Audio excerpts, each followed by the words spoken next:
Anglo Indian news सच की तह तक। नमस्कार, आइए नजर डालते हैं दिन भर की तमाम बड़ी खबरों की तरफ। खबरों से जुड़े रहने के लिए बने रहिए एंग्लो इंडियन न्यूज के साथ। इस वक्त की बड़ी खबर आ रही है कि पत्रकारों के खिलाफ अगर बिना जांच के झूठी कार्रवाई की गई, झूठी एफआईआर दर्ज की गई तो निश्चित तौर पर होगी कंटेम्प्ट ऑफ कोर्ट की कार्रवाई। इसलिए ध्यान रहे, पत्रकारों के खिलाफ कोई साजिश रचने से बचें ताकि पत्रकार निष्पक्षता के साथ लोकतंत्र के चौथे स्तंभ होने का गौरव प्राप्त कर अपने कर्तव्य का सही ढंग से निर्वहन करते रहें। वर्तमान कोरोना काल में जबकि लॉकडाउन भी चल रहा है, कोविड के मरीज भी बहुत बढ़ रहे हैं, ऐसे समय में देश में पत्रकारों की स्थिति बहुत खराब हो रही है। उनके ऊपर बहुत एक तरह से दमन से चल रहा है शासन, प्रशासन और पुलिस का। इस बात की शिकायतें पूरे देश से मेरे पास आ रही हैं।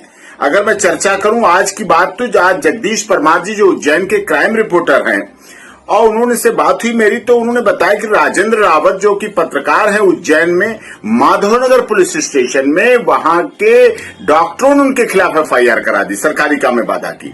जबकि बात ये साफ तौर पे है कि वो अपनी रिपोर्टिंग कर रहे थे। हाँ, एक मरीज को जमीन पे सड़क पे डाल रखा है, उसकी रिपोर्टिंग वो नहीं करेंगे, वो नहीं दिखाएंगे तो कौन दिखाएगा।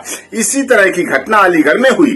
प्रदीप शर्मा जी जो कि विवेकानंद कॉलेज में काउंटिंग की रिपोर्टिंग कर रहे थे कि किस तरह से पुलिस ने मास्क नहीं लगा रखे हैं, प्रयोग नहीं कर रखी है, तो वो प्रदीप शर्मा जी पत्रकार हैं, संपादक है शेष प्रश्न अखबार के अलीगढ़ में, तो उनके ऊपर भी मुकदमा दर्ज कर दिया गया वहां इसी बात का, और गिरफ्तार करके रखा गया लोधा पुलिस स्टेशन में।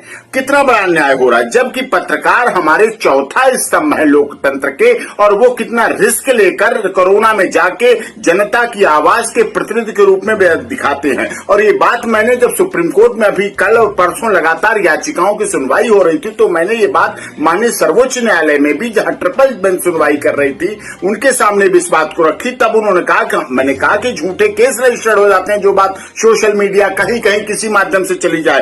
तो माननीय सर्वोच्च न्यायालय में साफ तौर कहा था कि किसी भी इस तरह की शिकायत पर डीजीपी को, सभी राज्यों के डीजीपी को आदेश दिए गए कि अगर इस पर किसी तरह का कोई एक्शन और कार्रवाई होगी तो उनके खिलाफ कंटेम्प्ट ऑफ कोर्ट की कार्रवाई कोर्ट के अनुसार मानी जाएगी।